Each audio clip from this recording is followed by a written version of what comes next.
Welcome to episode 90 of a Master's Degree in Rolling Terribly. I'm your host, Eddie. Joining me this week, a man who stood by my side as we both watched in horror as our old fisting master got pounded into submission by his Inox brethren for several hours. And now it's on the internet. Gaz! Say hi, Gaz! Hi, Gaz. How are we going? Yeah, good. Very good, very good. So episode 90, that's like nervous 90s for the cricket fans out there. Although I guess most of our audience is US and they're like, what's cricket, right? Like, What is cricket? yeah, that's it. That's I it. don't even know. Don't you? Okay.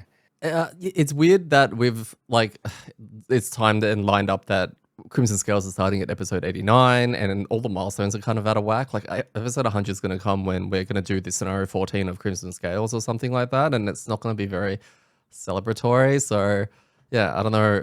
I think the numbers planning thing has gone out the window. Yeah. Maybe we need to find something special to do for episode 100. No, don't make me do that. I still have haunting memories of episode 50. Well, can I just use that again? Yeah, that's it. No, I mean, no one is listening anyway, right? Like they've probably forgotten by that stage.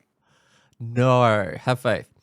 On today's episode, right after our dirt sheet, we'll be covering scenario number 2, underground channels. This is Crimson Scales. And we're going to have a little discussion around difficulty. We're going to have a discussion around our characters and leveling up options and also milestones. Sound good? Sounds good. Yeah, no, I'm pumped. Yeah. So episode 1 that we released last week, how did that feel? Did you actually end up watching some of it? And like, how does it feel to actually have the full playthrough? I guess, well, kind of the full playthrough. It's slightly edited, but still. It's just all the shit bits edited out. Yeah, you don't need that. It's like someone giving you a recording and they're like, "Oh, we cut out the ads." So, you know, you're like, "Oh, I don't get the full experience." Yeah, it was cool. I thought it was. I mean, we're kind of talking about my own product here, or our own product, which is weird. But I enjoyed it. I usually don't like listening to myself, which is why I'm so confused as to other people, the fact they're still listening after all this time, 90 episodes. But it was kind of cool to recap on what we'd done. Like, I almost wish we had that for all of Frosthaven. Oh my God, yeah, you're right. You know, and it's going to be one of those things that I think in a couple of years' time, once we're finished Crimson Scales and, once we're into Gloomhaven 2.0, it's going to be really cool to have like a record there. Not that I'm going to go back and watch like, hey, let's go watch like 1,000 hours worth of us playing Gloomhaven, but it's cool having it. And it was, just listening to some of the conversation and the decisions. It was good. Mm. And you did bang up a job with the editing, by the way. So, everyone, if you haven't already, send Eddie heaps of love for all the time he spent editing it. Because if you don't, then he's going to get sad and stop doing it. So you need to like fill his bucket of love. Well, look, I was really, I guess, nervous going into that session, and then going into the editing part, I was like, okay, cool. I have no idea what I want to do with this. Do I upload the full playthrough? Do I have to edit it? But then I have to watch the whole thing. Can I do that? And then once it goes up, are people going to like it? Like, this is a playthrough of a game that came out years and years ago that a lot of people don't have, right? So I didn't have big expectations for it, but this is a 2.0 project. So it's kind of like, let's just throw it out there and see what happens. And the response has been really, really good. It's actually warmed my heart a lot. A lot of people are getting a lot of giving us a lot of positive feedback over it. And it's really encouraging. It's definitely made me want to go ahead and make sure we do 70 episodes of this. Yeah. And remember, I mean, if you tell 3 to 4 other people who aren't subscribed to the channel, there's a chance that Daddy can do this full time. So yeah, that sounds lovely. But yeah, no, it was really, really fun to put together, and it helps trigger memories as well. Because I think one of the biggest problems is once we play the session and we record 5 days later or 6 days later, we forget a lot of what's happening. Now I've got a playthrough that I'm usually editing. Now I say usually because I've been working all week, so I haven't had a chance to edit it. So it's not going to really help me in triggering my memory of remembering stuff for this episode. Correct. But yeah, so details may be a little bit inaccurate, but I'm sure people will call it out. Like, no, Daddy, you missed on that attack. I'm like, oh, okay, sorry. Well, it's going to create a different, I guess, I don't know, a different series of events in that people are potentially going to watch the playthrough, then listened to the pod, but the pod was recorded before we edited the playthrough and forgot what happened on the episode on the scenario. So they're going to like correct us on the pod Oh, no. yeah, I don't know. There's some kind of weird time traveling thing going on. So Yeah. but no, it is really cool, and yeah, again, we've had heaps of really cool feedback from people saying, "Hey, it's really good." For people that didn't get to play Crimson Scales, etc., they're watching through. But yeah, if there's stuff that you want us to update on the pod or on the episode, please do, because yeah, we're going to keep doing it, and yeah, it's a fun kind of thing to have online. It was mentioned in our Discord that they would like people would like to see some of the upgrading when we level up and all that kind of stuff. I have news for you. We did include that. So at the very end of the session, people who did level up got to look at their cards. We got to share, what those were. So there is some exciting stuff at the end when it comes to still giving you that discovery alongside us as we're discovering it at the same time. So that's one of the few things I guess I'm adding. That was the first time it happened in this week's episode. So I guess, we'll discuss a little bit of that later. Although a lot of people who are probably watching this have already watched the playthrough, so they've already seen it, which is fantastic. Because the playthrough comes out before this, Gaz. Yeah, I know. That's what I'm saying. But we record this before you go through the I know. playthrough. Yeah, so it's lucky we were there on Monday. Otherwise, we'd have no idea to what to talk about, right? Oh, it makes it a lot easier that we were there. The other thing is I'm aware of this situation that's going on up here. I saw it just before we hit the record button. And then funnily enough, Gaz also asked me about it and said, did you see that? So Yeah. yes, it still says Frosthaven. For our audio listeners, it's the stream. The Yes. overlay has Frosthaven at the top, which we are aware when it's not. It's like just Haven. I'll just cut it in half. Just scribble out the frost part and just Haven. Just quickly, I also wanted to talk about the playthrough and regarding failure, right? Because it's going to be something that comes up. I like how Gaz pursed his lips just then. Yeah. and I'm just going to say we did fail the first attempt of this particular scenario, which meant that we did play it twice. And I'm using this as an open channel just to talk to you, but also the audience about what we should do moving forward around situations like this, because it does increase the workload for the amount of editing. I don't want to put out there if you guys don't want to watch a 5-hour video of us, especially with half of it failing, potentially both failures. You don't want to watch that. So I guess it's just trying to work out the best way of approaching that moving forward. If you want to watch 5 hours of it and you just want me to upload the raw stuff, I can do that. If you want to sit through that, No, we'll for get it. cancelled. But at the moment, I'm thinking of if we do play it twice in the one session, or we play, it's taking, I guess, the best version of it, because we could fail 2 scenarios in one night. We could fail the same one twice, and just taking the best one of it, and I may find a way to summarize it for everyone. But if anyone has any thoughts on this, let us know. It's just, again, it's a new thing, I guess, for us to navigate. Yeah, for sure. It's tricky. I think that's the thing, is this is going to end up being more of a, hey, here is us completing or playing a scenario. It's not going to be, here is everything we do in Crimson Scales. So if we have another situation like we did with the heist one back on Frosthaven, where we failed it twice and then came back, I think, and failed it again and then completed it, maybe, I think was the ordering. What we do there is just, commit to uploading 1 session per week. Yeah, well, in the case of us failing a scenario and we have to repeat the same one again, thus doing a second playthrough, I'm probably going to have to release just something alongside of it, just like a discussion with you about something, or a tier list, or I don't know, something on the side, just so it doesn't feel bad that people had to watch us slug through something twice, the same thing twice.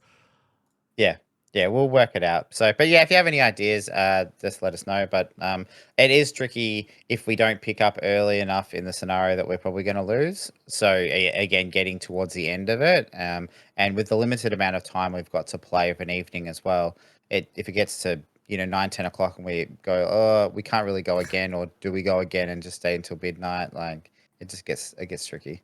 It does get tricky. So let's head off to our scenario number 2.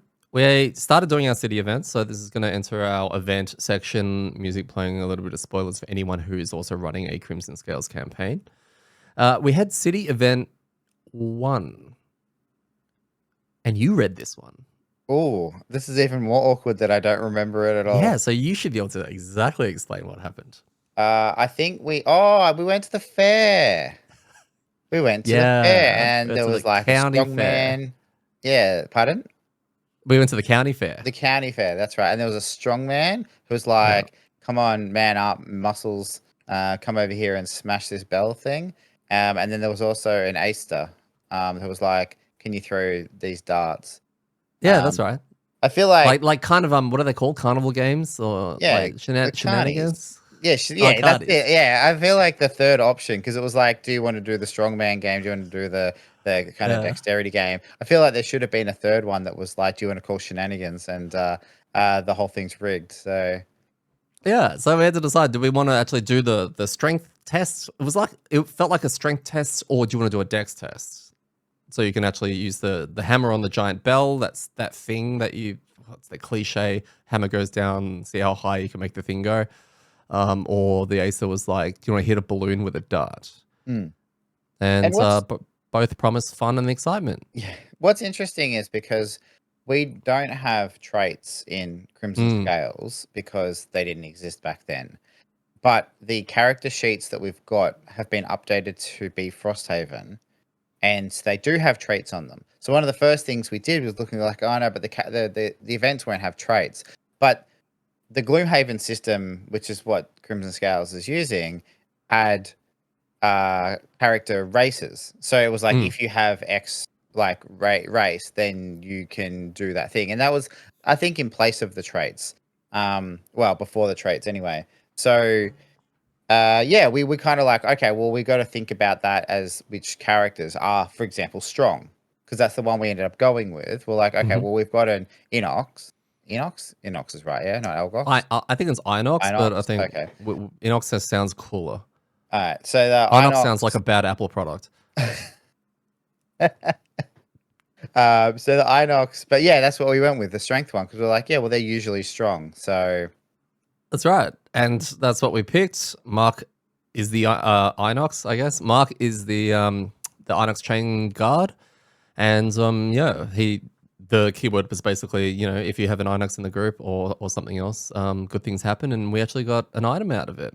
we We did. got item Well, Mark got an 17. item out of it, right? Mark got an item out of it, Yeah. absolutely, It went and straight I was like, from here's the item into he's like, oh, that's really good, and just put it straight into his inventory. It's like, okay, roll yeah, meat on everything, right? and I think I grabbed it and I was like, oh, it's boots. And Mark was like, oh, cool. I hope they got jump on them. And I was like, oh, they're called lightweight boots. Lightweight boots. And then during your move ability, add +2 move and jump. And it was just like, when does it ever happen that you request for something and it's like, oh, we can do better than that? So They're amazing. yeah, they are. If they were in Frosthaven, they would be the best like foot item in the game, right? Like hands down, just the best. It is a whole Frosthaven class in an item. Yeah.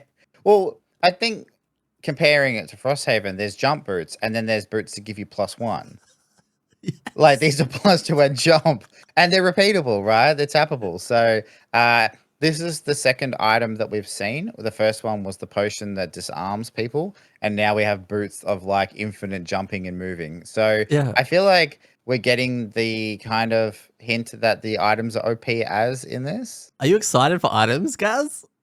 Like, I mean, is there even any point in playing characters? I don't know. We'll just get vanilla plain, like, random dude, and then just equip them with all this mega equipment, and we'll be fine.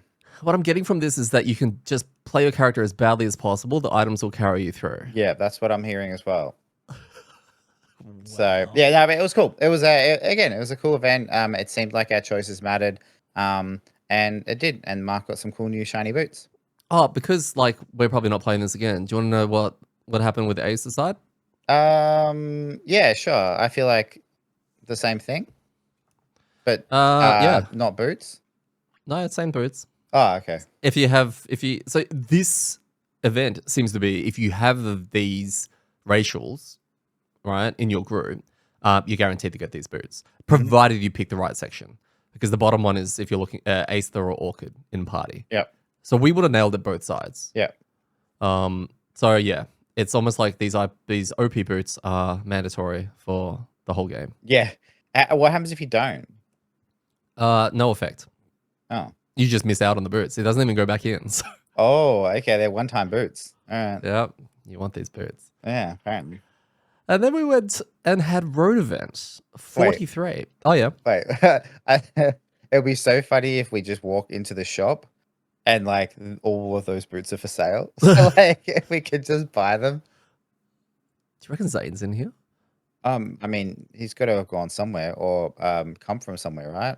This is before he set up a little shop in Frosthaven, right? That's right. Yeah, but I mean, we forced him into that, didn't we? Like, uh, what's Yeah. it called? Like, press gang him into it or something like that. He was Something just like like hanging around. We're like, hey, you go run that shop or die. that.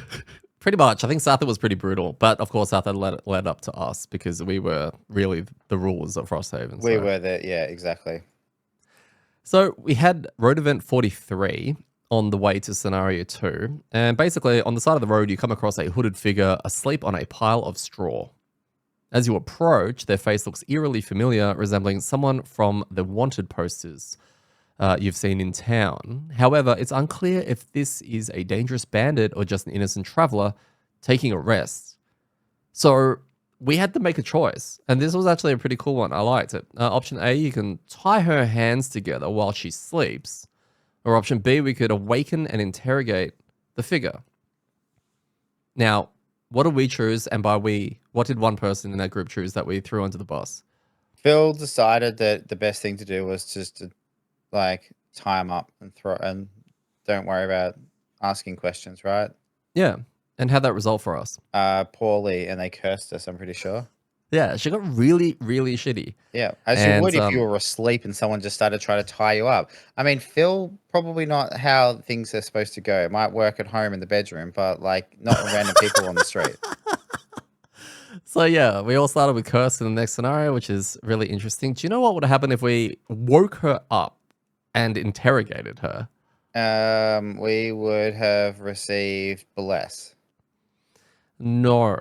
But apparently that results in spawning a normal bandit archer next to any character. It's an ally to you. Yes. We would have and had like a enemy to mini all- army. Yeah, and an enemy to all monsters. It has a maximum hit point value of 3, regardless of the value listed on its stat sheet.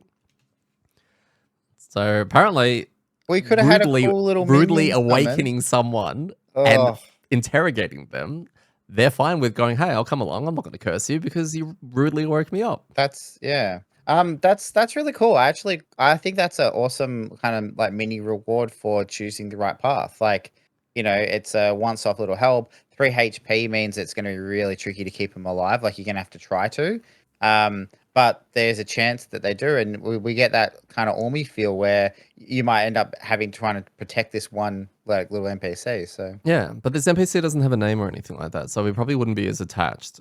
And there's nothing like if there's no condition of if she survives, get morale or something like that. you gotta make your own challenges in the world, Daddy. So I'm sure she would have got a name Definitely. within a minute of spawning, and That's true. it would have been the personal goal of everyone to keep her alive, except for Mark.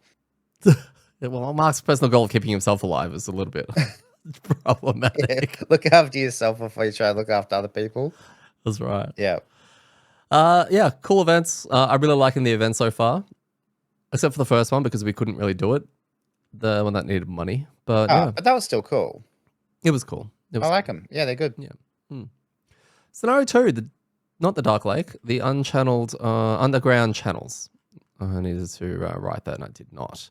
So the story part of it that we are up to date with was we obviously have cleared scenario 1, and we're heading down into this channel of unknown darkness and scary wetness. I think that's the best way to describe it. We cautiously step into the channel. Its brickwork overtaken by creeping vegetation, giving it an almost organic feel. The darkness is oppressive, the damp air heavy, with a foul stench. Lighting our torches, we illuminate remnants of ancient engineering, likely designed to control the water that once flowed here. But we're not alone. The passage is teeming with underground creatures, and out-of-place inox, and more of those eerie water spirits. Ahead, a barred door looms, secured with ancient quattral technology. Whatever lies beyond, it's clearly being well guarded. Scenario goal, guys, is to kill everything. Cool. And at the end of that Sounds easy. round, something happens. Sounds real easy. Real easy. Not having special rules has just made this game a cakewalk. Scenario effect, there is none, except remember, we've all been cursed with one. Monster combinations, we get Deep Terrors, Inox Archers, and Guards. Very cool to see those again. And of course, Water Spirits. The fact that we've just battled like the race of Algox from Frosthaven, and we've kind of gone backwards to seeing Inox again is, I don't know, something nostalgic and kind of weird, right? Yeah. Very cool. Difficulty wise, like I said, we have played this twice. We did start on +1, which is carrying on from last week. We then dropped it to guarantee the win. Well, guarantee the win. We dropped it so that we had a better chance of winning. Better chance of winning. No guarantees. No guarantees with our party. Our party did consist of everyone at level 1. I'm on the Vortex, Gaz is on the Galaxy, Mark is on the Chained Helm, and Phil is still playing our Flask. He hasn't swapped to Blink Blade just yet. Although he has mentioned it at least once every round. Where he points out reasons why the character he's playing isn't the Blink Blade. That's right. He still occasionally every now and then says, I'm going fast. Yeah. And then proceeds to not go fast. The general scenario build, right, is a 3-room dungeon. It's connected by doors, so fairly stock standard at the moment, but with the game's first scenario twist. So there are pressure plates in the center of each of the rooms, and it unlocks the connecting door. So the general idea is you run in, hit the pressure plate, the door unlocks, and that's how we're going to progress through the dungeon. These pressure plates, though, when activated, will have an interesting effect that does end up requiring a bit of coordination and a bit of planning around. So the first particular one, right, when the character ends their turn on the pressure plate, all enemies occupying the first whole tile gain strengthen, which basically means don't press the pressure plate until everything's dead, or do it if you're feeling brave. I don't know. Well, I mean, we kind of were in a weird spot because we also needed to kill everything. So it wasn't even like you could push the button early and then just leg it into the next room because you're going to have to come back and kill the monsters. And there was 2 deep terrors in there, so they're probably the ones that you're not going to kill, so they're not going to follow you. Yeah. Yeah. What are your thoughts on our setup? We got Water Spirits in here. We got the Inox back in here. We got Deep Terrors. That's a cool thing to immediately see, considering we fought those, I don't know, in the last couple of scenarios of Frosthaven. Yeah. It's cool to see those back. It was a lot, right? Like I think I forgot anyway. I won't speak for everybody else that we were level 1 and mega squish, and everything was going to kill us basically in one hit. And there's essentially 6 monsters in that room. Like that's heaps. Considering there was water tiles that were like in the most inconvenient spots. Yeah, and you've got so the Inox, I guess a kind of parallel to the Algox, like, so these are the guards essentially, right? These are the brutes, but they have 1 retaliate rather than or 2 retaliate, I think, at our level. The elites did, yeah. Yeah, the elites, rather than having any kinds of shields or anything like that. So when you don't have much HP, retaliate sucks. I mean, retaliate sucks all of the time, but like, when they're hitting for 4s and 5s and you're doing 2 damage to yourself if you hit them in melee, like that's really like rough. So yeah, it was a difficult room. Like, yeah, well, something happened in our first attempt. Yep. How difficult was it? Like, what was the plan? What actually happened from your point of view? Was it part of the plan? Because I think you and a certain other person was making plans for round 1, right? Whoa! Don't drag me into this. I think there were plans to go kill the monsters, and Mark went in and he got booked. Mark got incredibly booked. Mega booked. So, like, I think the initiatives came up, and this is just the first major thing and probably the most interesting part of this room, but the initiatives came up, and I think Phil went first, or someone went first. It wasn't me, and it wasn't you. Phil went first, and then it was Mark, and then all 3 of the monsters. So you could see what they were all doing. And I think Mark, even there was a bit in the playthrough, you can see it. He's calculating. He's like, oh, I'm going to take 3 plus 4 plus blah, blah, blah. Oh, I should be all right. And he goes in and gets absolutely wrecked. He loses 2 cards in round 1. Round 1, yeah. And I there was a plan, because I've got a heal, but I mixed up the amount and the range because it's range 1, and so I found that I wasn't within range because it's a bottom, right? Oh, So shit. that was that was a heal 3, which, I mean, would have helped, but he'd already lost his cards. It doesn't make Mm, any difference at that point, right? And I'm pretty sure he had poison as well, so it would have just gotten rid of the poison. So there was an element of like, I was like, "Yeah, cool, I can heal you." And so he went in, but I didn't look at all of the damage he's gonna take because 'cause I'm not gonna tell him not to take his turn the way he's taking it. Um, and yeah, it was a rough very first turn yeah. or I round. think we've talked in the past about, Frosthaven, and about the tempo, right? And maintaining tempo and being ahead of the tempo, etc. And when you discard 2 cards as a group collectively, because then we have to help Mark get back up and stabilize, it kind of definitely puts us a little bit on the back foot, regarding it. And I think it was, yeah, we wanted to see out the scenario and just see what would happen, and see whether or not we can still pull it through at +1 with 2 cards missing from one of our team members. But yeah, no, that first room. Once look, we did eventually clear it. We did heal Mark up. He was ready to go again, and yeah, it was Yeah, I think you juicy. might be sugarcoating it a little bit there. I mean, I ended up losing a card, I think, in round I don't 2 or remember 3. why. Uh, What uh, happened? oh, I don't know. I just got hit. I only got 6 HP, so like I just need to get like anything hits me and I'm dead, right? So I think that I lost a card. Uh, you did suggest restarting, I right? did. Now I just put it out there, but we've spoken since the episode and around how we're going to do this, and this kind of maybe ties slightly into what we were talking about a little bit earlier. Is like, when are we going to, what are we going to release? Like, are we going to like fail and then retry and then record everything? Blah blah blah. I think I am like a hard rally against, like, it's just innate any form of what might seem like you're cheesing something or making it easier or whatever. And so I think there was this back of my mind thing when you said, "Hey, we should restart," right? Which was a fair comment, and I actually think that was the right decision. We should have restarted, okay? Because we hadn't even finished round 1. In I my get it. head, if you're restarting before the end of round 1 in the first room, do you just keep restarting until the monsters draw the cards you want? Like, do you just go No, like, I not that we I would know do what you this. mean. Not that we would do this, but that's what it ends up being in my head. It's kind of like the Yeah. same thing of saying like, "Oh, let's go repeat this scenario because I want to get some XP." And then you go, "Oh, look, I only need 10 XP, so I can probably just get it because I could easily do it with my card. So how about we don't worry about me doing the scenario? I'll just get the XP." At that Mm, point, do you just make yourself level 9?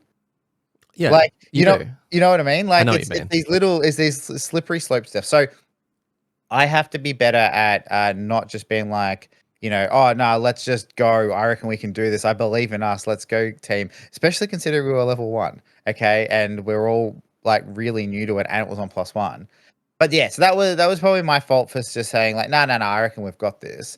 No, I think Uh, it's fair. I think this is a good experience in that we did what we did. We got to see the whole thing, and then now we're having this conversation about that. So I can see it from both sides. I think mm. we have to take everything as case by case. I just think definitely round 1, if you lose 2 cards, it's probably quite resetty. 100%. No, no. That's what I mean. I'm completely on board with that, and I wasn't at the time, but I think in hindsight and thinking about it, and it wasn't just the result, but like actually thinking about it, I'm like, yeah, we could have restarted, and we could have just not had that happen, and then we would have been able to go through the scenario, and maybe we do it first time. Who knows? A couple of Hmm. extra cards, because the problem with losing those cards early is most people know playing through the Haven series is that it's not that you just have 2 less cards at the end. Like, your entire rest cycle is changed, and that's what happened to me because I have 10 cards and I lost 1. It meant that my first rest cycle, I was resting a turn earlier. And it also meant there was a card that I didn't get to use, which I wanted to use. Mm, So that's the other part that starts playing into it. And then you do a short rest, and now suddenly, like, it's really sped up. So, mm. yeah, it's just a little thing there that I need to be better at, of being like, no, no, no, this makes sense to restart. So, Well, question without notice. Uh, I got me thinking about what Mark was trying to do, and go in there and do standard retaliate and damage and be shackling and be the big brawling guy at the front, and it got me thinking about something that I read recently about how there was a discussion either in the Outpost or in Reddit about tanking, and someone was making a comment that the Haven series doesn't have a tank class, and that the best tanking is evasion. It's almost like avoiding damage. If everyone can avoid damage, it's better than receiving it and having to mitigate it and heal it back up again, kind of thing. And I was like, oh, that's an interesting take. I didn't really think of that from that point of view. Because in this situation, there you could almost see the damage that was going to be received. It would almost be better to kill your turn to then not take those kind of. And then I'm not saying Mark did the wrong thing or anything like that. It's more of a conversation with you about evasion tanking or avoiding damage as a collective, as a group. And the more you do that, obviously, the less you have to heal up, the more damage you can put out, that kind of thing. What are your thoughts on the tanking aspect of Gloomhaven? Do you think that there is such a thing? I think not in the traditional MMO, like, hey, this person is designed to take all the damage and they have all the tools to make sure they don't take much damage and they can sustain themselves. I don't think that for us, the Haven series really has those characters. Hmm. I think you can build certain characters so that they are better at that than other characters, Mm. definitely. And that's your tankier characters that will have regular or permanent shields, some kind of self-sustain, usually big hand size, big HP pool, that kind of stuff. Yep. I think the other thing that helps on the perk side is the no -1s in your deck, so you For can take the items. bigger armor, Yeah. because that usually makes a difference as well, right? But the evasion tanking from a sense and damage mitigation of just not getting hit is, I think, one of the things that make Gloomhaven so uh it was almost that went over the top with that, because that was the thing, characters like the music note and even, I don't know, high level scoundrel and a bunch of those characters that had the ability to disarm or stun or immobilize. Those are the three main ones. Like Mm. multiple, like, big groups of enemies and go Yeah. really quickly. So combined with the fact that power pots give you what, like, not power pots, stamp pots give you like 2 or 3 cards back. I think errata there might be 1 and 2 now, but the whole thing was it was so easy to just cycle that. So yeah, Mm. 100%. And even in Frosthaven, like, that's where when someone had a disarm, right, or a stun, I barely ever saw stuns. They are so strong. Yeah.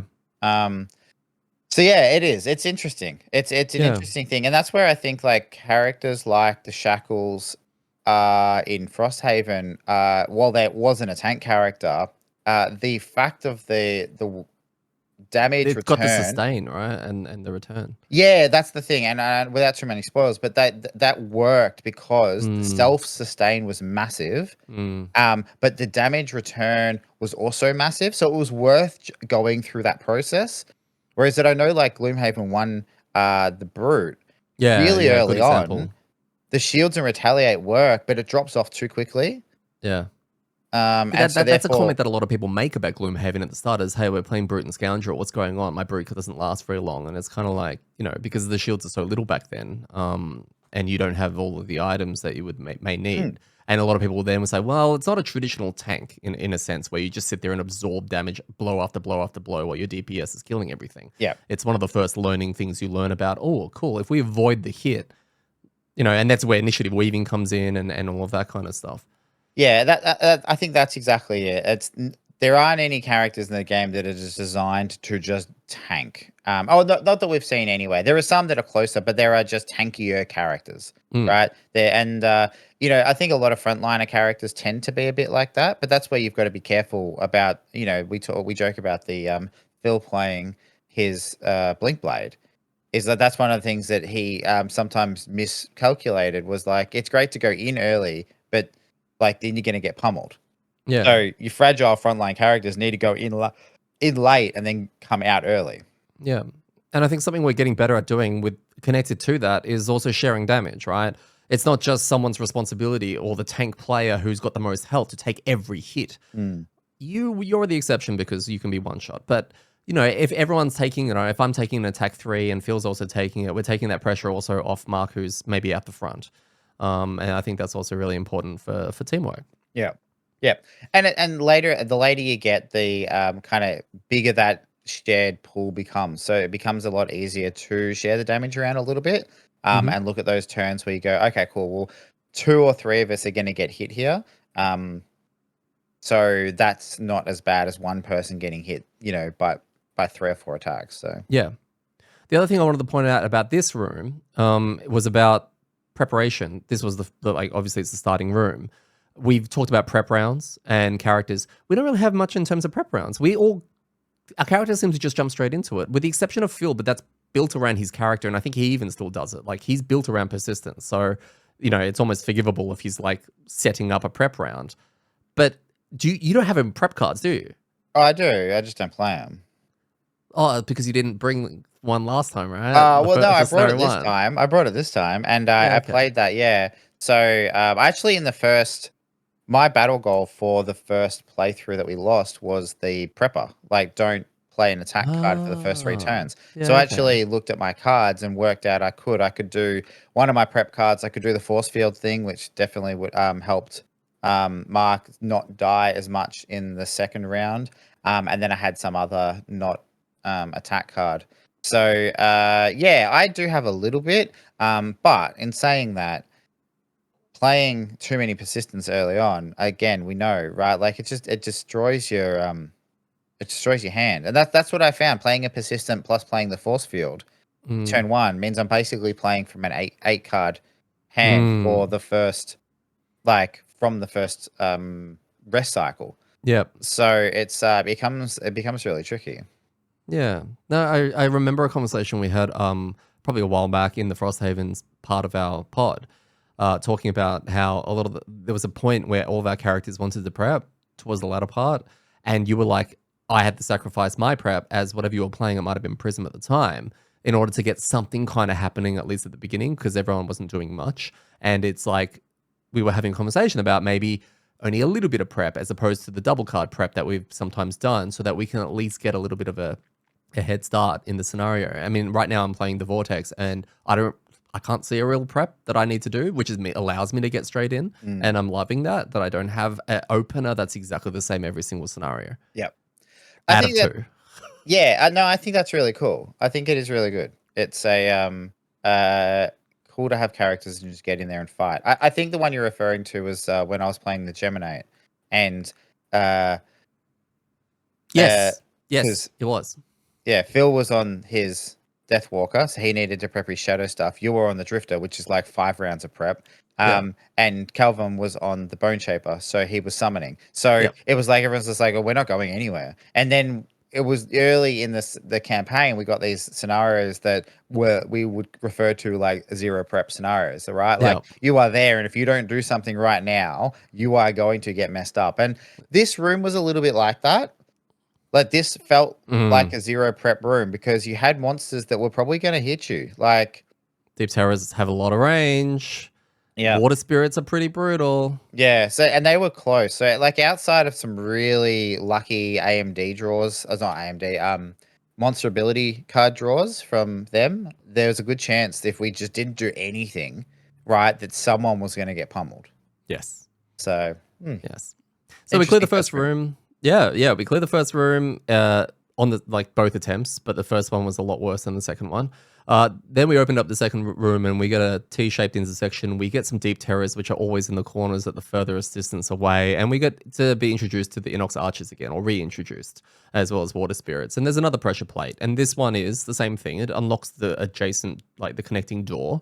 But when this one's activated at the end of a player's turn, they heal for 2. All the monsters on this tile will heal for 2, which is bad. We don't want that, especially things with a lot of shield, like the water spirits have provided. You're going before them, and things like that. As it was just a bad pressure plate. So yeah, another room we had to clear. It wasn't too bad. I think we played a couple of burns in there, but yeah. Oh, what was really cool about this room that I can remember is that I'm leaning a little bit into the character and getting a feel that I'm supposed to be some kind of an assassin that's really dark and Tide Potty. And I'm doing things on this character that I never dreamt of doing, which is going deep into the backline. I don't really do that with any of the characters that I play because I'm scared of ruining it for the team, like going to the back to do a job only to get absolutely wrecked. But I did that a bit of this, especially in this room, to deal with the deep terrors because I've got things like teleport and mostly teleport, and yeah, it was really cool. It was really fun to actually do it in this room, and that allowed me to disrupt the back line while you guys were starting to plow through the front. Yeah, well, I think our first run into this room was very cautious because we were all trying to That was rest doorway up. fighting. Yeah, yeah. Well, I mean, this is one of the things that I remember from Gloomhaven. You could do a lot more, and it was kind of, I think, better for the game that it was eliminated mostly from Frosthaven is this idea that you just go in, open the door, move back, everybody rests, let the monsters come in, and then just fight them in the next room. Like, I think we could have done that in this room, and we did it a little bit where Mark put a trap down in the doorway, and then things moved in. But in the second run, yeah, we kind of opened the door and then just went in. We got a little bit stuck because the water spirit, we were. So funny moments in our second run was we were essentially all in the first room, and there was a water spirit, couple of tiles in the second room. Mark jumped in. All right, so obviously then the water spirit was going to come in and be our problem. You teleported into the back, so then the water spirit was going to be mine and Phil's problem. The water spirit moved forward and sat in the door. Now I have a jump, but I need light up to make it work, and Phil doesn't have a jump. And so there was this problem, right? Where we're like, okay, we have to kill this thing. Now it's got shields, and this is the cool design we talked about last week. It's like, well, if we go early, we're going to anyway, rah rah rah. So how do we deal with this? I think I just used a burn card and I jumped it all the way across the other side of the room, and I was just like, "Hey Phil, you can deal with that." So, which I think was the right decision because I got in and I was able to kill a couple of things and really influence the battle there, rather than two of us getting stuck on this one uh water spirit. Yeah. But it did make Phil go, guys, like I think you might have forgotten about me. No, we came back Um, to help him 4 rounds later, so it was yeah, fine. yeah. So While he was dealing with it. yeah, but that was interesting. Hey, look, if I had stayed, we both just would have sat there getting like dealing, because I remember looking at my cards going, I can't really do much about this. Like I can chip away at it, but I yeah, not well. So Water spirits are scary. They are actually really scary. And I think the thing that scares me is that they at this level they're hitting for 4, right? And the normal hits as hard as the elite. So and then they've got the shield thing. So I actually find them terrifying. And they make water and also do a lot of watery stuff around. If you're on a tile with water, you take damage. If you're for every water tile adjacent to it, you know, it's going to do a pierce or bonus damage. Like they're pretty terrifying. I'm a yeah, little over them already. yeah, I think they fall into that category of where if we had a party that had better pure damage or better pierce, like reliable, I feel like they would just be normal. They'd just be like, yeah, okay, cool. We've got answers for them. But we really are struggling to push damage through when their shields are up, Mm. which it's just good because it gives us an answer to them, right? Like they're not just a permanent shield monster, which would be then even trickier. But yeah, they are definitely scary. And because we're so low HP, we don't want to wait for them to have their turn. No, That's the other challenge is we don't have that. If we're in we don't combat have that with luxury. them, yeah, exactly. We're like, okay, well, it's next to me, so if I go early, I have to leave, right? Like, but then, yeah. So that's been the difficult part at this level with this character makeup with dealing with them. Whereas, I'd imagine once we've got the HP to like tank a hit from them, Yeah, it's probably less of an annoyance because then you just wait for their shields to drop down. But yeah, it's they definitely are probably the scariest monster we're fighting at the moment. absolutely. But we cleared the room, and then we move on to the next room, which is the last room. We press the pressure plate, and in the first attempt, because there's like water tiles right near the last door, so it's not like we can all get there really quickly and position. But you and I were like there, and I opened the door, and then someone moved in behind me, or I can't remember the ordering, but I got stuck. And then they all rushed the door. And this is a smallish room with another pressure plate and water spirits, archers, the whole shebang, deep terror. And they all came up to me and absolutely wrecked me. So this is the first attempt where Mark got wrecked at the beginning, Gaz got wrecked at some stage, and now I'm getting wrecked. And that was the bit where things started to fall off. I think we Like, just realized we looked and went like I think Mark calculated it was like 48 like HP worth of damage we needed to do, and I think someone might have been dead or a Mark couple of was us. going to exhaust as soon as he went in. He announced Yeah. that because he just didn't have the cards for it. I've now just removed 2 from, whatever Yep. I had left. And then, yeah, So I think it was we were all fairly dead gross. and we said, Phil, have you got this? It's like no. So yeah. that was the other thing I wanted to talk about just quickly in the last room, but just for the whole scenario. I've never seen our group collectively miss as much as we did. We We Phil missed a Phil lot. was drawing nulls for days, Yeah. absolutely days. He probably 2-to-1 ratio from his from crit to null. I was missing a lot of like there was a bit where you wanted me to kill two rangers. I'm like, yeah, I got them, and I spent 3 rounds killing them because I missed like twice because of curses or I can't remember what happened, but yeah, Funnily enough, I didn't horrendous. miss. Yeah, that's I don't know what's going on Mm. there. So Oh, yeah, I you definitely in did our the thing. Pardon? You did the thing with Phil. See, the CGO requested. Oh yeah, yeah. So somebody in our Discord, when we were talking about the fill effect, which is like he just draws crits all the time, and I obviously draw misses quite a lot. So someone suggested that I flip over Phil's card and he flips over mine to see. So I think I got him to flip over my card, Yeah, and it was bad. it was a -1. Minus one or minus two, yeah. I think I flipped over one of his cards, and I think it was also bad. So I think we're all just cursed. Like I don't think it didn't prove or disprove anything other than it was really bad. But maybe it was enough to manipulate the future of RNG. Like you guys Maybe. have messed up the formula a little bit because you've done that. Oh, so a bit like Final Destination, right? When you cheat death and Kinda. then okay, so now we have misfortune chasing us. Look, I didn't think that far ahead. That's a Okay, bit negative. that's a bit, yeah.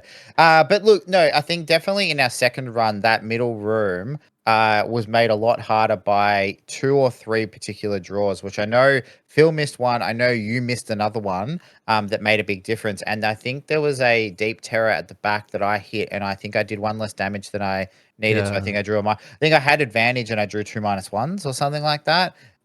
So Just quickly, that is your specialty now. That's the new thing in Crimson Scales. Gaz either absolutely blows something up that's on 1 health, or he gets it to 1 health. yeah. Yeah, that's my thing now. If it's on 1 or 2, almost You draw a crit. guaranteed to have a purple card come up. If it's on 3 and I've got an attack 3, almost guaranteed, even with advantage, to only do 2 damage. So there's going to be a Yeah. -1 in there. So yeah, it's that's my which I don't know if it's more annoying than the miss thing. I mean, at least I get to see my crits, right? Like Yeah. yeah. You'll adjust to it. But yeah, so that was the other thing. So I think there was like those 3 draws in particular meant that things stayed alive. Things got another turn. It was a whole nother round. And again, we don't have a lot of HP. So, them getting an extra turn, and us getting so close to run out of cards, it makes a big difference. So yeah, that's just bad luck. Hmm. So The pressure plate in this room is the final pressure plate. There's no connecting door to this. And this one literally just says, because in this room, you've got all the monsters, and then there's a treasure chest, a treasure tile in the corner of the room, and surrounded is 3 water hexes, water tiles.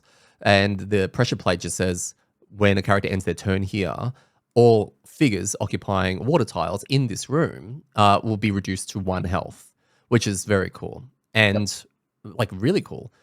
And Mark took this knowledge because we obviously failed the first time, so he had a rough idea of kind of how it was going to work in there. And he had a phenomenal turn where he literally charges over us with the new jump boots, the new jump +2, which was amazing. It was the convenient item to help get this off conveniently from an event. And he charges in there, lands on the pressure plate. So he already triggers this electricity thing at the end of his turn, grabs the Inox guard, and no, it was the water elite spirit, water spirit. water spirit, swings it into the water, right? And then at the end of his turn, it gets electrocuted, which was so thematically cool. It reminded me of like the Royal Rumble. Marcus charging down the ramp, it slides into the ring, grabs the guy, and then whirls him into electricity, which is exactly what happens in wrestling.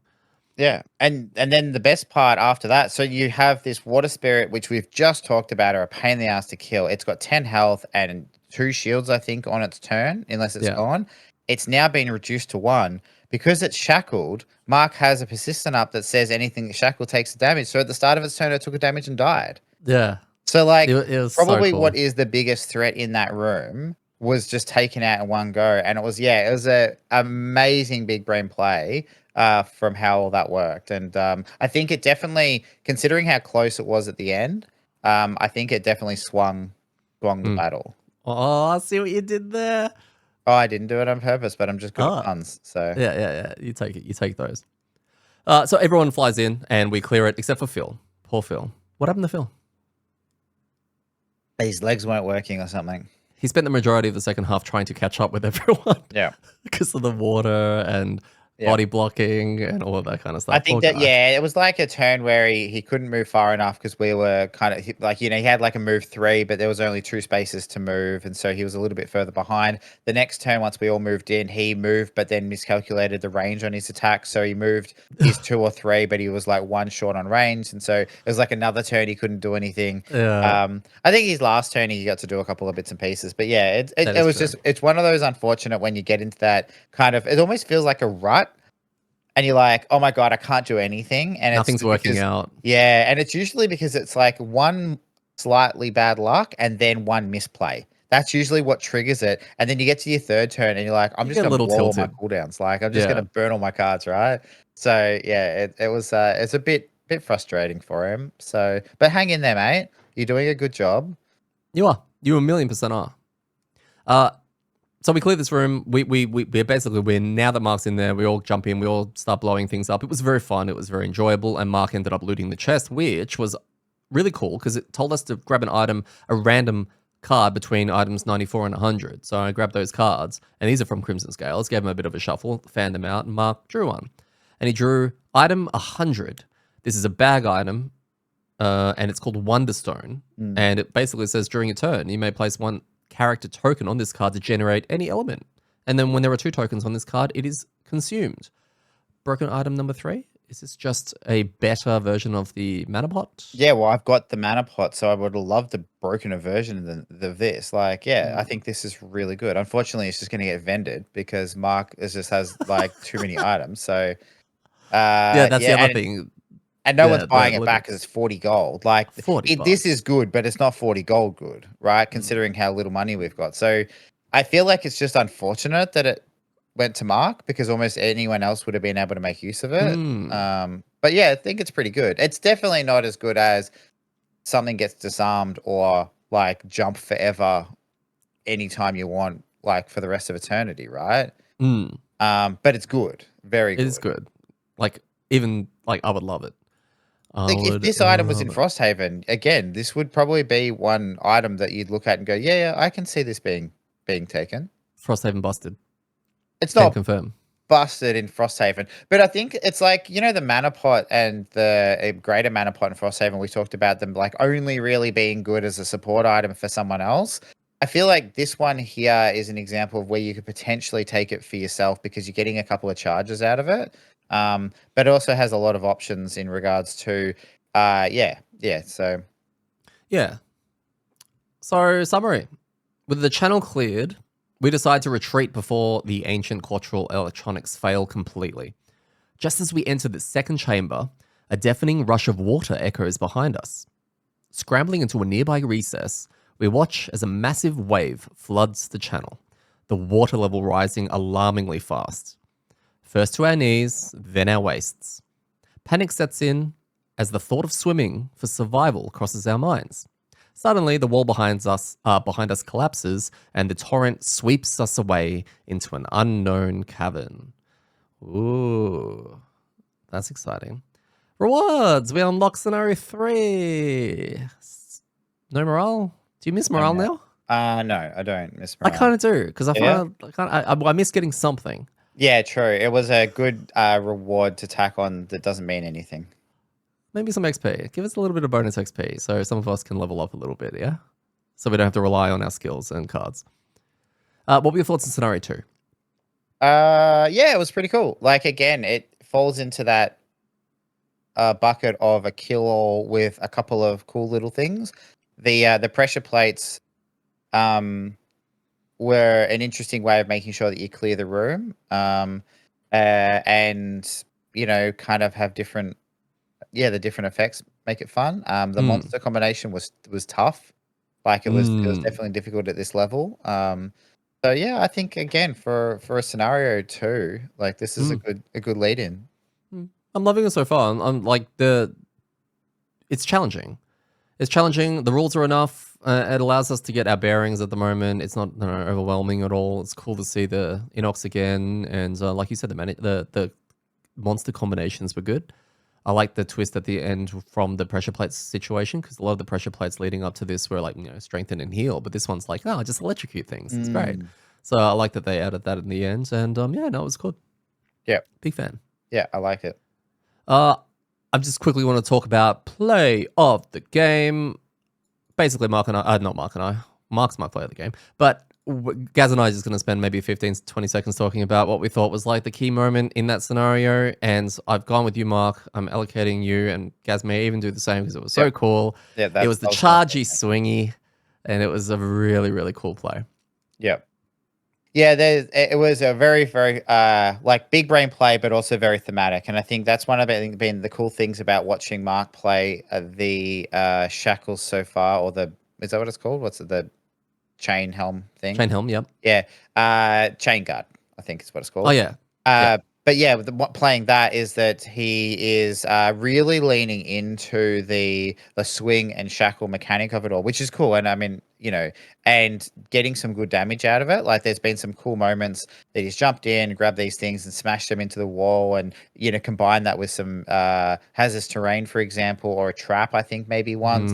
But this one here was then further utilizing the pressure plate and the water and the shack. It was just a perfect combination. And at a time when it was looking grim, like we were like, ugh, this room is tough. We are running out of cards.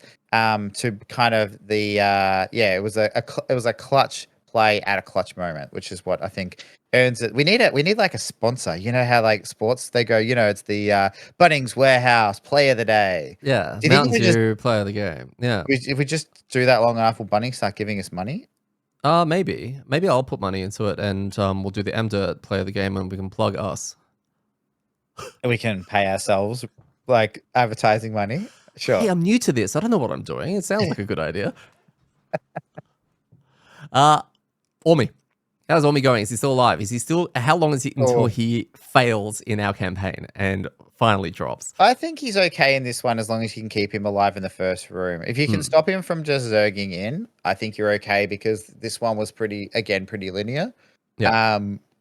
But the danger is in this room. There isn't a lot of places to stand in the opening thing. So if you do get 2 or 3 people who don't do anything, then the monster's just going to kill him. Yeah.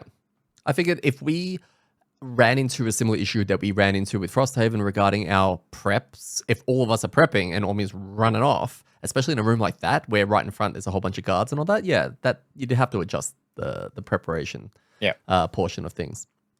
But, I mean, it's Ormi. You totally will.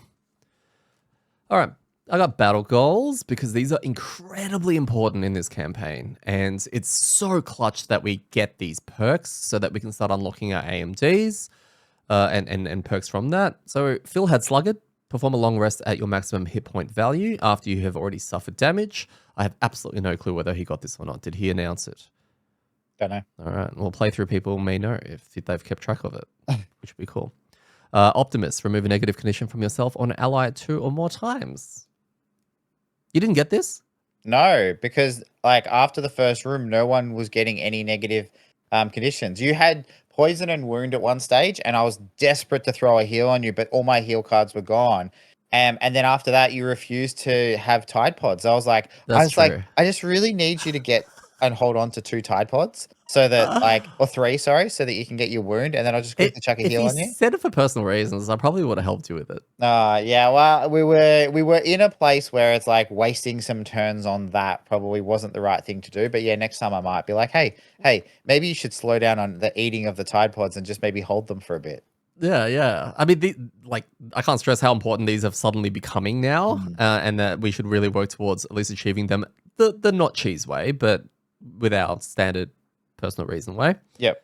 I had Ritualist kill an enemy while 3 or more elements are strong or waning. So in our first attempt, I saw many times that we had probably 3 elements up or maybe even more. So on our second run, I picked this one because the first one got booked from the loot one. I don't want to go into that, but it was very, very, very sad.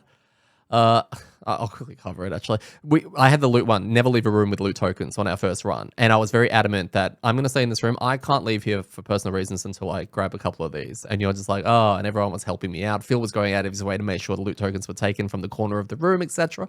And we cleared it. Now, because we doorway fought, one of the spirits made its way into the room. We killed it as per normal. It drops a loot token, and then I leave the room, forgetting that it was there and dropping a loot token, thus booking my battle goal because a monster from the second room entered the first room, and I just brain farted. So yeah, sucks. And it's a 2-ticker as well. I did not get Ritualist. I did not get the 1 perk. I'm failing at perks at the moment. This is very sad. I need to definitely get my ass into gear because I need these perks. Market Wallflower and each of your turn adjacent to a wall, obstacle, or objective. He was asking about the last pressure plate if it was an objective. It is not. I'm happy to be corrected. So I think he did not get it. You failed that, yeah. And the really disappointing thing is on our first run, me and Mark both had 2 tickers, which we both completed. I know that he had his, which was kill something. It was at full health, I think it was, or something like that. And I can't remember what I had, but I had something that I needed to. Oh, it was the prepper. Don't play an attack card, and so I was like, yes, I've got my battle goal. That's 2 ticks done. But now I'm just, yeah. I don't want to take prepper ever, but I will. How are you finding the overall Crimson Scales difficulty so far? Now that we've come out of Frosthaven, and we've obviously talked about that for 89 episodes. Yeah, it's tough. It's tough. Been difficult, and I think there's a lot of things that have gone into that. But yeah, in a word, it's been difficult. It's kind of like Gloomhaven when you first play that, right? In a way. Yeah. I can't remember right back to then, and the last time I remember starting Gloomhaven was doing it online again. So I think I was kind of already in that mode. Although I do remember the first scenario I did in Gloomhaven Digital with my mate. I kind of had forgotten about the play conservatively. And I think by like the second room, I had exhausted both of my characters. He's like, dude, what are you doing? I was like, yeah, I forgot. Sorry. Like, I forgot that I was not supposed to burn all my cards straight away. But yeah, I think it probably is. And I mean, it's probably also similar to our Frosthaven first few scenarios as well. Like we found those tricky. But yeah, and like I said, there's a few reasons to that, like the low HP, stuff like that. The vanilla AMD decks, like there's a part of me that's like, oh, we should be able to do +1s, right? Because we've done that towards the end of Frosthaven, which becomes the argument of we should be able to do +1s in Frosthaven because we've done the hardest stuff in Gloomhaven, and it's just this kind of vicious cycle. But yeah, I think once we start getting a couple of perks, and we're still new to these characters, right? I have a better idea of what people are doing and what you guys are doing, but it's still relatively new and we're still finding our feet. So we shouldn't be feeling pressured to be performing. I'd love to be able to say we're doing more on +1, but I think that right now that's a little bit tricky. And yeah, it's interesting to see whether or not it continues to feel this way or scale this way. Yeah, I hope that the difficulty stays up there. Although I feel like it's going to fall into the same thing as Gloomhaven, as we're already unlocking more and more power as we go. Well, the items, right? Yeah, the items, and I assume the character cards are going to go along a similar path. So it's going to be to the point where we are going to have to, play the powerful character cards and items in the right combos to make sure we deal with the game that's probably going to be pretty brutal. But yeah, it'll be. I think we need to scale up the difficulty, but we probably need to look at where we're at the moment. Yeah. Okay. Yeah. So one of the things that is interesting with the difficulty and how it flows is it's so hard for a game like this, the way it's designed, to actually provide a good read on what the difficulty should or shouldn't be, right? So for example, I mean, we're all level 1 coming into this scenario, and so from my understanding, that makes the scenario level 1 because it's that math equation about your characters and divided by blah blah blah, and then we've opted to bump it up by 1. Right, so we were playing on +1 for our first attempt. So playing at +1, from what I can understand, isn't like super hard.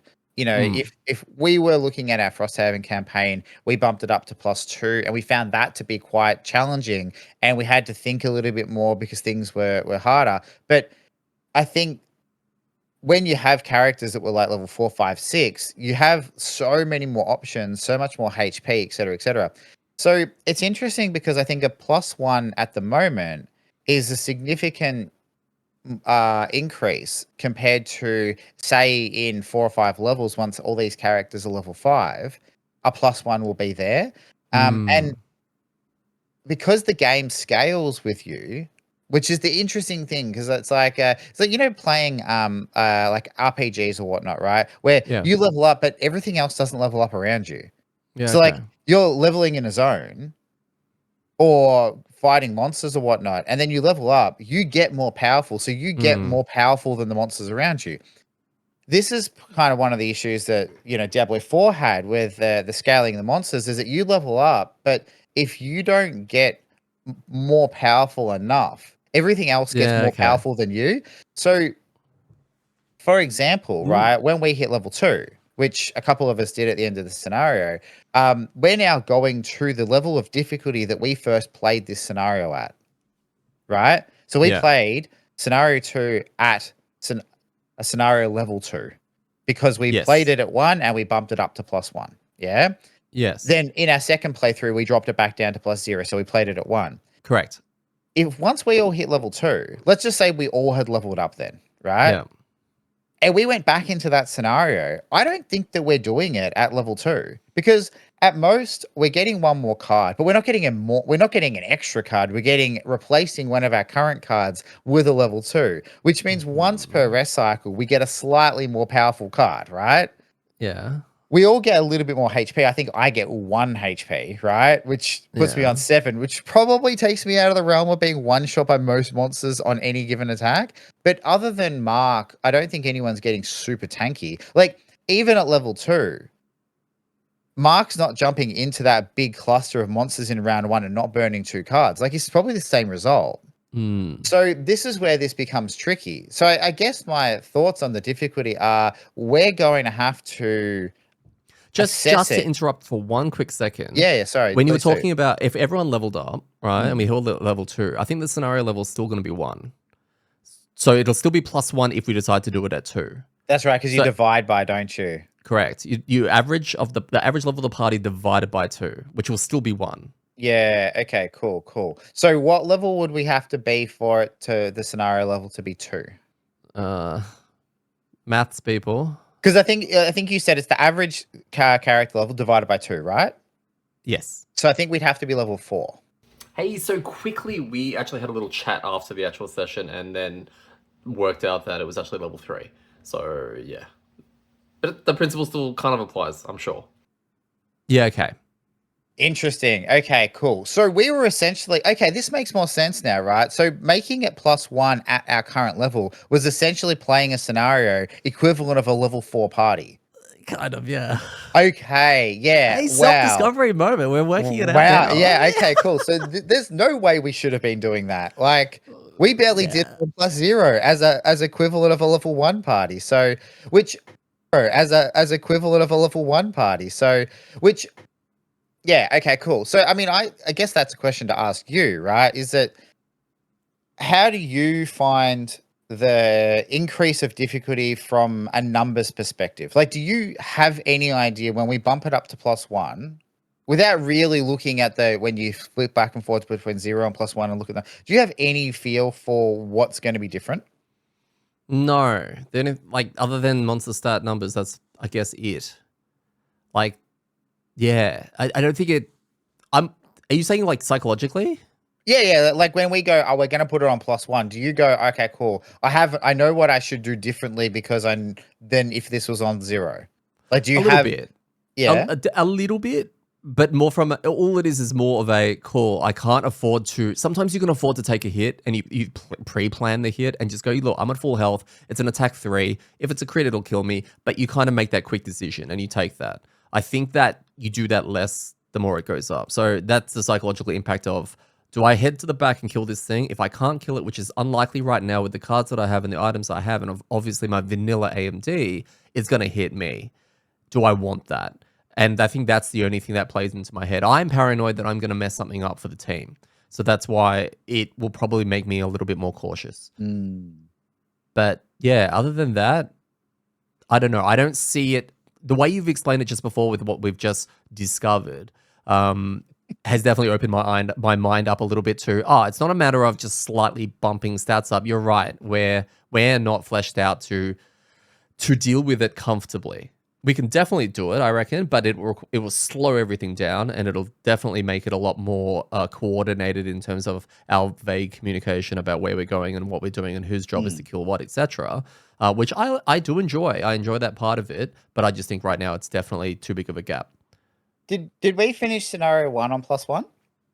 Yes. Wow, okay, I'm way more impressed with our abilities to do that now than I was before. I just thought it was slightly harder, but it was essentially like a brand new party doing, yeah, if the math that we're doing is correct, equivalent of a level 4 party. So, It may get a little um, deeper, but we encourage the conversation in our Discord or whatever. If mm, anyone wants to start that up, I'm sure people are going to come out and be like, no, actually, it's plus 1.28 in well, difficulty. because the other thing as well, all right, that goes along with the difficulty and the assessing. This is why it's so hard, right? To work out what the right difficulty scaling is for this game is that again, if we use that example where a level 4 party, and it kind of has parallels to like D&D and those type of RPGs, is as you level up, it's not just what your stat sheet says, it's also all the resources that you get, because at level 4 we would assume to have a few more items. We've seen how powerful the items are. Right, you have more perks, which is what you talked about. Like, even if you fail all your battle goals at level 4, you've at least got 3 more perks, right, from the Yep. level up. Plus, this is where this becomes tricky, is that if you've retired a bunch of characters, Mm, the perks, right? So a level 4 character late in the campaign is more powerful than a level 4 character early in the campaign. So that again messes it up. So this system, this is why it's really, I think, tricky in the Haven series to gauge difficulty, because uh you don't know where everyone's at. Right. And the problem is as well is if we had 2 level 1 characters and 2 level 8 characters, I think that still works out to be much the same, mm, right? Um, and or maybe it's slightly off, but either way, that kind of same comparison is that, like, you've got, so 2 level 1 and 2 level 9 would be the thing. Like, then like, your level 1 characters are gonna get absolutely munched, right? mm. But your level 9 characters are gonna be like, "Cool, like, what is this?" So, Yeah, which, I yeah. mean, is pretty rare, and I feel like you if you're in that situation, you gotta do something about it. But, yeah, it's a hard thing for us to gauge. So I think I like that there's a difficulty scaling in the Haven series. I definitely do, because it allows you to bump up the difficulty and not just be like, "Oh, this is easy mode, we can't do anything about that, so I guess we just roll through it." Yeah. It also gives you a sense to put a challenge on and a reward, because I like, you get more money, you get more XP, that kind of stuff. Like, Yeah. it is cool. And I mean, do you remember back when we bumped I know it wasn't that long ago, but like maybe it's a couple months ago when we bumped the difficulty up in Frosthaven? Completely, yes. How did you feel when we did that? Excited. I felt like my role at the time was more important. All of a sudden, it's almost like, because everyone's got jobs, everyone does a little bit of everything. Some people specialize in other roles more than others. But I mean, in that time, I was playing a tanky kind of character, but that didn't feel really tanky because of the difficulty we had it set, and because we had busted characters. Everything was dying, right? So I never really was tanking. As soon as we bumped up the difficulty and everything became a lot more dangerous, all of a sudden I was tanking because we had to. All of a sudden, every CC was counting. And I really enjoyed that tension. I enjoyed how difficult the difficulty made us really crack our heads together and come up with a solution, with our characters. And I wanted definitely more of that. I think that's where the drive to increase the Mm. difficulty is. But I forget the start of every campaign, and everyone's going to go through this. Everything's vanilla. Your AMD's, the first couple of scenarios in Frosthaven that we played, would we play that at +1? We'd probably run into the exact same issues, Yeah. right? And same thing with Gloomhaven at the beginning. So I forget that it's such a long time in between starts of campaigns that once we get through the first, I don't know, 10 scenarios or so, we won't even think about this until the next 2.0, when we're like, do we play on +1? And then we revisit this conversation. It's just the beginning. Yeah. Yeah, it is. And I think the gap, knowing knowing about the gap between the level kind of thing now makes more sense as to why that's such a big thing at level 1. Because as you said, when we were in Frosthaven, when we bumped the difficulty up, we had it was a different puzzle to solve, because now we couldn't just barge our way through it, right? Which is what we were doing essentially. We were like, damage doesn't really matter. Just kill everything. Everything dies. It doesn't, as you said, you were playing a tank character that didn't really need to tank. Like you did a bit, but wasn't massive. You didn't need to disarm things and all that kind of stuff. Whereas once we bumped it up, it got a lot harder. Now you needed to, but we had the tools to solve that puzzle. Yeah. We don't have the tools to solve this puzzle really at the moment. We might. Like, I'm not saying it's impossible. But we have so many less options at our disposal, and we also know our characters way less than we did at that stage as well. Yes. In 2 or 3 scenarios, we probably have a better feel for what we can do, and bumping up the difficulty maybe becomes a little bit easier because we know. But I mean, at the moment, I'm running around with like the healing amulet and a mana pod, so my items really are not doing anything for me. I mean, Mark's OP because of his gear, but the rest of us are not really wearing anything or carrying anything good. I mean, or you have a disarm potion again. That's busted, but Yeah. but like that's it. Like that's our tool. So like in a scenario when we get in a pickle, you go, I've got one thing that I can do, right? Which is disarm one thing for one turn. Don't forget a lot of the abilities we have are pretty broken in comparison to Frosthaven. Like Phil's got an AoE stun that stuns everything within range 2. It's a Which is burn, a burn. but we have access though to these ridiculous burns. Totally. That we wouldn't have had. I've got a stun that I can get off. You've got one as well that I think heals something. Yeah. At the same time, but Yeah. we've probably got more of that hard CC than we're used to. Well, 100%. So this is the thing is, right, we have tools, but we don't know how to use them that well. But I don't think we have as many as when you are level 5, 6, 7, and now Yeah. suddenly you've got heaps. Because I'm sure once we all hit level 5, we're gonna have more than just one stun and no items, right? So it just becomes So it's an interesting dynamic because as we do, as you said, our AMD rolls out, it might just be easier to kind of hit that difficulty curve.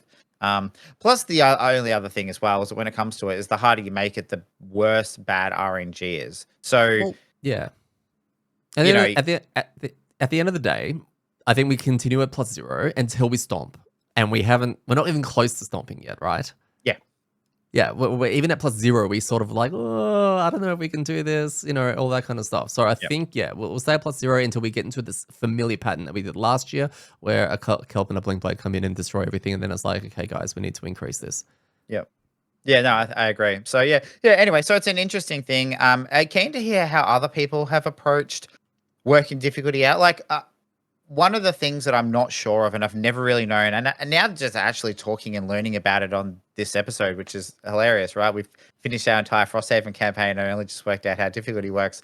But now I can kind of see a ways to working out when we might be ready to bump up the difficulty. Whereas before it was just like, oh yeah, let's just do it, whatever. I'm keen to know if anyone else has any methods, right? Like, have you noticed there's certain like PowerPoints that you get to with characters or certain levels, scenario levels where you go, once you get to this point, it's probably easier, it's fine to bump it up. Does anyone just play on +1 or +2 because you YOLO and whatever? Because you're amazing. Yeah, correct. Because you're just really good. Well, it'd be keen to know how people approach and what people do, because it would just help the kind of discussion and inform what we can do. Yeah.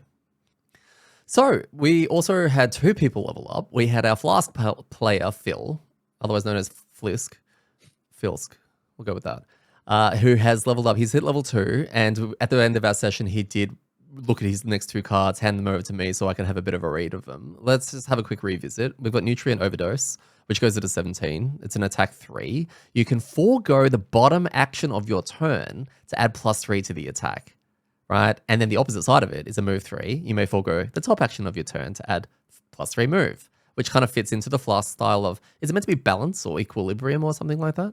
There's a lot of that. Yeah, I think it's also flexibility. Like, so you can kind of do anything and everything kind of works when you want it to. Yeah, okay. I mean, this card also plays really well into Leftover Tonic. So Leftover Tonic That's the move if you don't move? Yeah.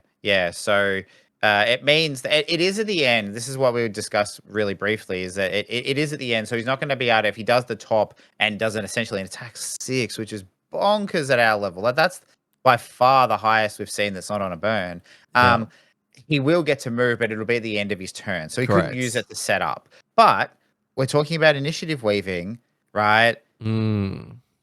He goes at a 17, so he can play this. He can hit something for 6 and then use the free move to move away. Like, Mm. so there is a lot of play with this to actually kind of get that damage out pretty reliably.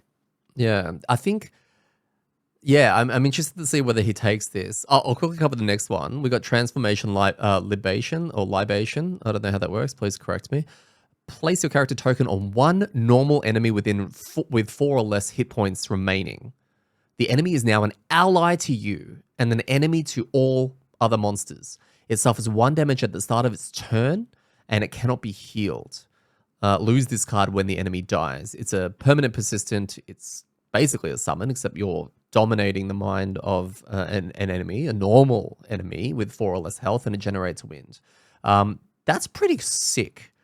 Like, really crazy. It goes at a 27. I'll quickly cover the bottom. It forces 1 enemy within range 3 to perform a move 2 with you controlling the ability. Right? What are your thoughts on this card? This card's so cool. Like, It's very cool. And I think that was Phil's when he showed them to. He's like, this one's really good. This one's really fun. He can't right? choose. Yeah, and like it's an interesting card because I mean we always talk about if you got a burn on one half of a card, is the other half of the card spammable? And I don't think the bottom is necessarily spammable, but it is usable most of the time. The range 3 is handy because a lot of the time if it's range 1 or move 1 for a monster thing, it's not really that handy. But making them be able to move 2 and it That's be powerful. range 3, yeah, it is. It's kind of that ability to move things in and out of combat, save people. We're talking about evasion tanking and damage mitigation. Like that's a thing that can, you get those monsters that are like, I'm just going to stand here and whack something really hard, right? Playing that can help free that up. So there are a lot of options. But the top, let's talk about the top, right? Just on the bottom for 1 second, you like things in certain places, so that's going to help you a lot as well, like a crazy amount potentially. Yeah, that is true as well. There is the option of moving some things around for me so that I don't have to do it. Yeah, But the top, I mean, like it's. I think you're right. It's like a summon, And the only thing that would I be wary with this is that it becomes an ally to you and an enemy to the enemies, right? To all monsters or whatever the wording is. It has 4 hit points. It can't be healed. The potential is it dies really quickly, right? Like 4 hit points. Like we joked around how I've got 6 and I get 1 shot by everything, right? This is definitely getting 1 shot by basically any of the monsters. Yep. So if it's just picking a normal monster, it's probably not worth it. I mean, I guess it's kind of good because it just takes something off the board. It's like, hey, this has 4 HP. It goes off the board, and maybe it gets a hit in or soaks some damage. Or takes a hit. Yeah. Right, at the same time. So I think that can be good. Where I think you pointed out during when we saw these cards for the first time is the spirits with high shields, low health. So a flame spirit, for example, or flame demon, I think it's called flame demon. Yep. They have 2 or 3 HP, like 4 shields, retaliate. They do some bonkers like attacks. Having that, it's going to survive because most monsters aren't going to get through the shields, right? 2, the attacks are going to be good because they assume you still use their attack ability card, right? Like whatever they draw, they still do that, but they target monsters. That's going to be cool as well. And if anything, with the retaliate, and then it's going to slowly tick down. So you're taking a really annoying monster off the board, getting it to pump out some damage, and at the same time, you eventually kill it, and it's guaranteed. Like it can't not die. Yeah. So I think there are times where this card is going to be like absolutely bonkers. Yeah. And there's going to be other times where it's going to be like not all that useful. So it's really tricky choice because, yeah, I don't know. What are your thoughts on this? You're 100% right. I love the top of this because it's such a tempo card. It literally, like you said, removes something from the board. All of a sudden, it can be soaking damage that you may have taken or some of your frontline has taken. It's literally kill something. It's just pick something, obviously the 4 health or less, and then just kill it. But also, it's going to heal like 5 at the same time, right? Which is pretty nuts. I agree with your usage though. It's going to be very swingy. If it gets off, it's going to be game changing or potentially changing the complete energy in the room, right? Because he's just eliminating something with one half of a card. If there's nothing or he can't set this up or all of that, then yeah, it's going to be a little bit tricky, especially in comparison to the other side because it's so flexible. The other card, the nutrient overdose, the fact that he can move 6, right? You know, for those transition turns, like he would have loved that in the scenario we just played because he was so far behind. As just a massive catch up. That's a really good point actually, because the nutrient overdose, yeah, not just the flexibility, but yeah, you're right. Move 6 on a card is huge, right? And again, funnily enough, with the top of leftover tonic, Is that the attack one? yeah. So Yeah. he gets Okay. to move 6, and then at the end of that move, still gets to attack, Yeah. right? So it's the yeah it nutrient overdose is boring but consistent and probably really good. Transformation is really fun, but I can see it whiffing. Mm-hmm. I can I see hope it this helps whiffing. you with your decision, Phil. Oh, And I yeah. hope your level 3 cards are garbage so that you can get both of these. But if they're not, Good point, actually. Good point. So, this got uh, me so excited also just for leveling up, which I haven't done yet. I'm hmm. dying to see what I get next, but you know, we'll have to live through you guys. What did you get? So mine, I got level 2. The first one is Defying Gravity. So it goes at a 22. So again, it's a decent initiative. Yeah, the top is now. There's a lot of things on here, so just bear with us. Attack 2 at range 4 with pull 2. Okay, Hmm. so that's decent. I've got to remember that I'm should be mostly attacking with advantage, so that's Hmm. okay. Range 4 is good. And Range 4 is sometimes good. +2. And sometimes +2. Yeah, that's right. Yep. And then the second half of that top action is heal X self, where X is equal to the number of hexes pulled by the attack ability. So again, I've got a couple of cards that are like heal self before the attack because that's good because it can heal me before having to and then giving me advantage. This one's obviously working the other way. So if the heal is useful, I'm probably not attacking with advantage. So that's kind of where that's a bit weird. Yep. But having a heal is good. And then the bottom is actually one of the formations, which is interesting because I haven't got any formations from on the bottom at the moment. So this is kind of Mm. cool. So it's a kind of like a triangle formation. It's going to be on the screen, so I don't need to describe it to you. If you're listening, it's basically 2 enemies like next to me, and Yep. then an ally on the other side of that. So it's an attack 1, push 2. So it's going to hit the 2 enemies next to me. And then the ally in the yellow hex may perform move 2. So I guess the kind of thing with this one is this would be useful for saving someone, for example. So if somebody is kind of getting ganged up on by 1 or 2 enemies, and they're right up in their shit, you move up, you can push the 2 enemies away, and then give the ally a move 2, so they could probably move down and around. Yeah, so a whole bunch of kind of I don't know maneuvering around. How often do you think you're going to get that bottom off? Look, it's tricky because it's You're not moving. no, You have to that's the be part. there. Yeah, exactly, exactly. That's the hard part. So it's kind of like it already has to be set up, and I'd have to go into that position beforehand. Um, the thing Oh, you is, can time it with the sky jump. yeah, there's a possibility of timing with the sky jump. That formation is actually in another one, which a card that I haven't been taking called Solar Eclipse, which is a top. So like if I was in that position, I could Oh actually my god, you play could do it both of them. twice. So I could Yeah. make someone invisible and also give them move too. You'll probably die, but still. That's true. I probably would die.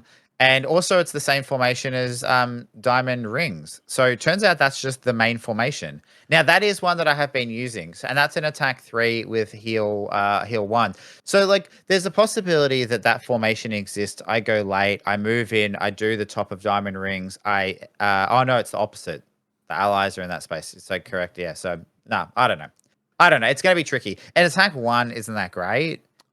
What I would be curious about is the push 2, where how you can push up to 2. so the two things you're targeting may end up adjacent to your ally friend who may or may not move with that move too. Mm. And then you get a future unlock card where it kind of they're already lined up for another positional, Yeah, that's true. right? Or That's something true. weird like that. So Yeah, I mean, yeah, we'll have to wait and see. have to But wait so and see. far, So yeah. yeah, look, it's that's an okay card. I think that the top is in a weird order. Like the pool is interesting if we need pools, but I haven't. The heel is in a weird spot because it's not triggering my advantage, and then the bottom seems really tricky to get off and not that great when you do. Yep. So I'm kind of a man. I like the card. I think the card's cool, but I just don't know if I'm going to take it. This is also one of those things where we're just looking at what we're seeing, that we haven't tried it, we haven't used it. So a Mm. lot of the times we could be wrong, like because we haven't played it, and then we start to see it working, and it's like, oh, I get it now, right? So Yeah, it's not like we're shitting on it or anything like that. It's just we just don't know. We're just going based on what we see. yeah, exactly. I'm just theory crafting based on the Yeah, small amount I have. So if I'm wrong, let me know. If I'm wrong because there's a card at level 6 that I get that works really well with this, please don't tell me. yeah. Like that's not yeah.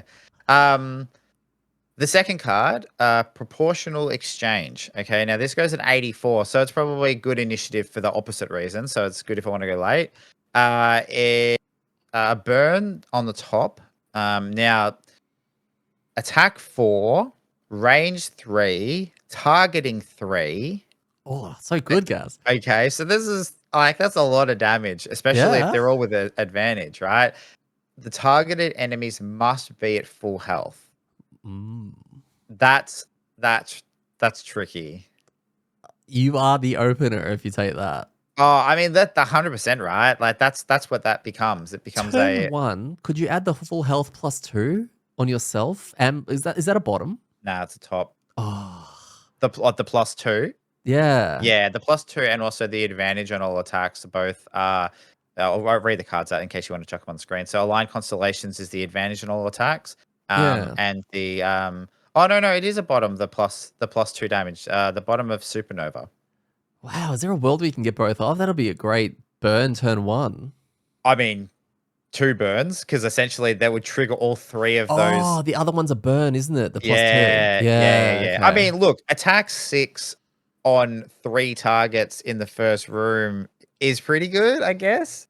Really good. Especially with a power pot, and like I assume there's like a goggles that like your all your attacks. Yeah, Yeah. but look, I don't know. I don't know. It's a magical Christmas land, a decent amount. It's a good burn. That's what I from a burn card. Great, The man. Yeah. bottom move 3, heal 2, affect 1 adjacent ally. I know, but it's got move 3 instead of the normal heal 2, and usually the heal 2 is self, but now you can affect an ally with that heal. There you go, guys. Yep. Yeah. So like, what am I thinking? This has actually been really handy because when I read them first time, I was like, oh, I don't know. They both seem pretty I can't cool. I'm remember not our sure. reaction. Pardon?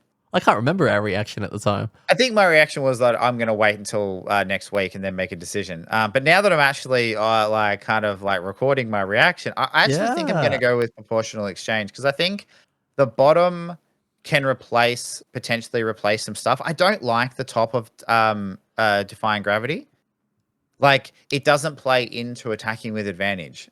It's probably more about again being healed at the end of it, which I don't want to, and I don't want to have to pull things to get healed. If the attack was higher, maybe, but yeah. So, but the other, I feel like I can mostly use the bottom of proportional exchange because everyone seems to be low on health all the time. And then yeah, there's probably going to be times where I can find decent use for the top. Mm. Nah. Like, you got a bit of a decision to make, but at the same time, I think you've already made it. So I I guess we'll think have I'll to wait go and with see. that. Yeah. So, all I'm right, liking so tell me proportional all the exchange, reasons. honestly. Tell me all the reasons I'm wrong for choosing proportional exchange. Because of that level 6 card, guys. Get ready. Yeah, get wrecked. All right, cool.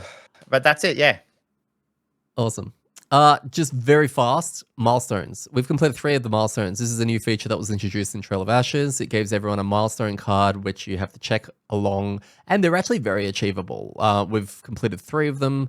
Mark has finished his, which was he had to kill a shackled enemy, which is one of his main shtick mechanics. A lot of his cards put shackle on an adjacent or a target. Doesn't have to be adjacent. He needs to kill a shackled enemy 10 times, which he's now finished. Mhm. I had to do the similar one. I had to perform Void Sight, while at least I had 1 Tide Pod on my mat. I've also completed that, and Phil had to complete all of the persistent tracks of an action on his ability card 10 times, which is very easy for him because it's built into his character. And I'm sure yours is also either almost done and also relatively easy to do. But once you complete them, the card instructs you to go to a website and type in a code, right? That's written on the card. And when you do that, you get to see a page pops up, and it's from, I think, the designer of the character saying, hey, welcome, you found this, the inspiration for this, a bit of a backstory into the design, maybe build options and feels there, as well as some artwork, which is really, really, really cool. I think it was a really fun little Easter egg kind of thing that they've put in there, and it allows you also to learn a little bit more about the class's design and what someone was trying to achieve. I think it's a great way to connect with developers.